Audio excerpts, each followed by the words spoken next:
Hey y'all, Chris here with Survival Dispatch. We're at the Georgia Bushcraft event in Watkinsville, Georgia with our good friend Lane Kelly. Hey Chris, how you doing? Doing good. Appreciate you coming back to the channel. Yeah, thanks for having me out.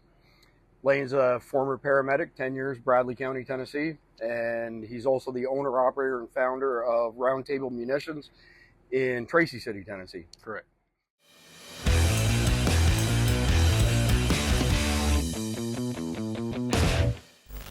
So Lane, we're looking today at the MyMedic MyFAK Mini Pro. It's $159.96. Tell us your impressions and what you found in this kit. First impression is this is an outstanding pack. Okay. Very comprehensive. They've put over 75 different items in this pack. Let me just interject something here. If a product doesn't meet muster for you, right, are you going to come on our channel and endorse it? No. Yeah. You know, so there's always snipers down below in the comment section. Always. You know, those people who elevate themselves by putting other people down. Yep. So I want to make it crystal clear, you know, especially in something as important as you know, FAK, that you're not going to endorse something that's junk. No. That especially somebody's life depends on it. That's correct. Yeah. So, you know, as a paramedic, when you say this is a comprehensive package, it's comprehensive. It's got stuff. It's got more than just first aid in it. Okay. Okay. This is a pack that you could put in your car, put in your go bag, your get home bag, whatever you want to call it, and feel confident that if something treatable and minor was to come up, that it could get you home. Give me an example. Everything from something that's in there. Give me an example. Everything from blisters and bee stings to sucking chest wounds.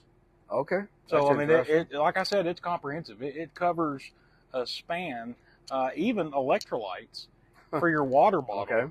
If you find yourself run down. So I mean, all that's in here. There's so much in here.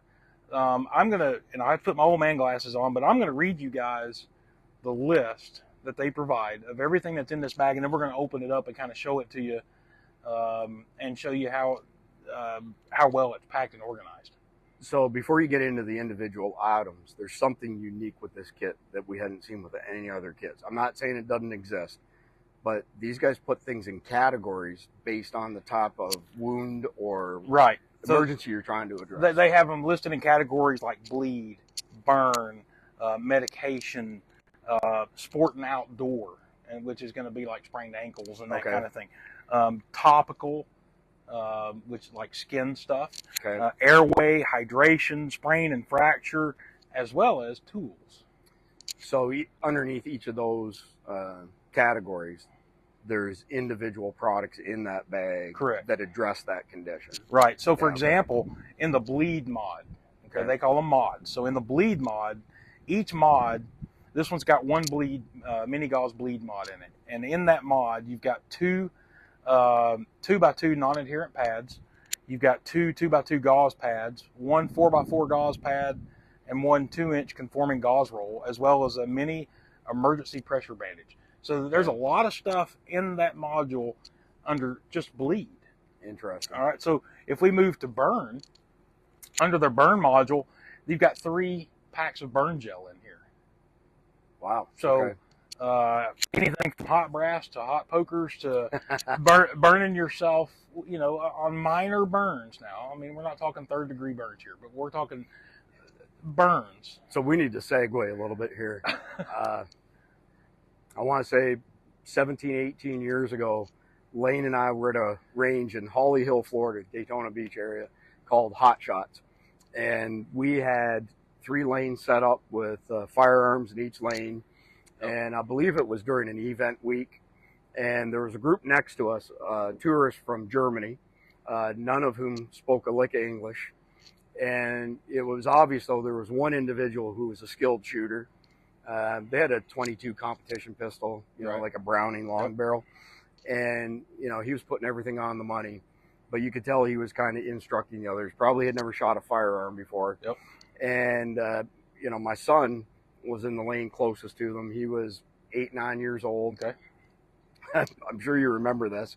And So one of the Germans shot and hit the 2x2 angle iron at the top of the target holder, and the lead come flying straight back and welded itself to Jackson's arm. And he immediately said, "That German just shot me." And we picked the lead out of his arm. Like, it literally burned itself to him. Yep. And the Germans had no idea what he was saying. And he's now in the Army. He's posted here in Fort Benning, Georgia, which is Columbus, Georgia. And to this day, he loves telling the story how he got shot by a German at a hot shot shooting range in Holly Hill, Florida. Yeah. So, but if he had had this kit, he could put some burn gel on that and got some relief from that burn, because that stuff's hot. He still has a scar to this day. Yeah, it ain't a big scar, but it's got a good story behind it. Yep. Yeah. Absolutely. All right. Absolutely. So sorry to interrupt. Yep. No, you're good. So yeah, three packs of burn gel. Then you go to medication in that module. You've got some ibuprofen. You got aspirin. You got a dietane. Okay, as well as one APAP. So you've got headache meds. You've got antihistamine. You've got basic medication, not advanced, but basic stuff to get you home. So we've had a look at a couple of these emergency antibiotic kits, right? Contingency Medical and Jace Medical. And in both cases, Dr. Michael Fabian, who looked at them, said, these could really benefit from the inclusion of ibuprofen, a couple other things. So this would be very complementary to one of their products. Absolutely. Yeah, if you have that SHTF Get Home bag, pair both of them together, and you got the bases hopefully covered pretty much. Absolutely. Moving on, in another module called Topical, in this module you get one topical module. You get 2 antiseptic wipes, a hand sanitizer, a triple antibiotic, some lip balm, sunscreen. Okay, we're talking about getting home, So and this is stuff that's not typically in a first aid kit. Some of it. I mean, I'm not personally. I would never have thought to put sunscreen in my first aid kit. I might have it elsewhere. Yeah. But here it's all contained. You've got some hydrocortisone. You've got an oral pain relief packet, friction frosting, and a saline wash bottle. So there again, everything from rashes to whatever else that are in the topical categories. You've got a way to treat that stuff. Nice. In the module sprain and fracture, you've got a finger splint and a self-adherent bandage roll. Okay. So for taping up a splint of some sort. Nice. Sport and outdoor, it's another module that's in here. You've got a blister pack. You've got 3 super skin blister guards, a space blanket.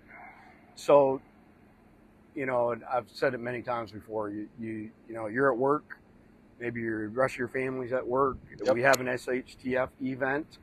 You have to regroup. You got to get home. Sure. You can't bug out till you all get home. That's right. Or if you are going to bug out. So this is a pretty well thought out package for things like blisters and whatnot. If we have an EMP strike, you're walking. What happens in some instances? And you're in your dress shoes at work.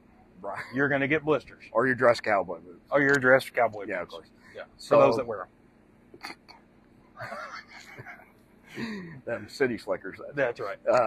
All right, so carry on. So you got sports and outdoor, the blister guard, the space blanket. You got some paracord and a light stick. Okay. Okay. So these are definitely things that aren't necessarily in a normal first aid kit. This is a true get home bag in a very small form factor. Yep. Relatively speaking. In the Airway module, you've got a CPR shield, right? To prevent anything coming back to you if you're giving CPR. Okay. You've got a chest seal for sucking chest wounds. You've got a nasopharyngeal airway. Okay. With the lube and the hand wipe and the pair of gloves, all that's in that module. Okay. Hydration. All right. This is another category that most med kits that we look at don't even cover, but it's got some hydration sticks and 2 purification water tablets. Interesting. Yeah. So, there again, you're kind of set. A tools and devices. You got a mini wound closure mod. You got wound closure strips as well as some skin glue. Okay. Crazy glue. Yeah. Essentially. Yep. Then you have a mini tool mod under the same category. It's got a pen light, a pair of tweezers, a whistle, EMT shears, surgical cloth tape, a pair of gloves. It's got some one zips, which are kind of like a stitches. Okay. But you pull them tight. They're amazing little things. Interesting. And you have a stay alive guide. So it's got a guide in here as well as a link to a digital download card. So interesting side comment on that as well. You know, the former owners of Survival Dispatch invested a significant amount of time and money in creating digital magazines that are very comprehensive on different survival topics. Right. And since we took over the company, we've received a number of emails from people saying, is there any way that y'all could strip the images out, make it text so I can print it? Because some of them are a couple hundred pages long. Right. So, you know, in a survival situation, you can't count on having access to the internet. That's right. You can't have access. You may not have access to all the stuff that you've stored in the cloud. So having something in dead tree format, you know, paper format, Chris, is more important. Even driving down here, we lost cell service numerous times just because we're a remote location. Yeah. So, I mean, you can't rely on that information highway. Especially in an emergency situation. That's right. Yeah. There's no excuse really not to have first aid training. Everybody needs it. It doesn't even have to be an SHTF situation. It can be, I stabbed myself in the finger at home with a kitchen knife situation. If you don't know how to stop the bleeding, all bleeding stops eventually. Right. You know, one way or the other. So if you get the training, there's classes out there. They even have them here at this event. There's classes not 100 yards from us going on right now. At basic Georgia first aid. You know, you don't have to go through years of school and education to get basic first aid training. And basic first aid saves lives. At the end of the day, it's a 80 out of 100, 8 out of 10. For the dollar spent, this is a fantastic product. Appreciate you having a look at this from a paramedic's perspective. Sure. And really appreciate you coming to this event with us. Oh, it's been a good time. Thanks for having me. All right. Thanks, y'all.